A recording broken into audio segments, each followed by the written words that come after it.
هادو هما الكويكات لوجدوا بيضة وحدة. عندكم بيضة، شوية الملحة، فانيا ديال 8 غرام، كاس زيت، كاس سنيدة، كاس حليب. تخلطوا هادشي كامل، طربوه. غادي نزيدو 2 كيسانوس ديال الطحين، خمارة ونص. نخلطو، نشكلو شكل 8 صافي. الطحين هو هداك.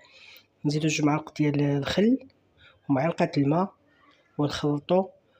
نديرو مغرفة، نديرو طريفة الشكلاط ومغرفة العجين، نديرو بيبة شوكولا، ندخلوها الفران. هاهي طابت من الاسفل اولا، شويه نحمرو لها الوجه. يلا بالصحة والراحة.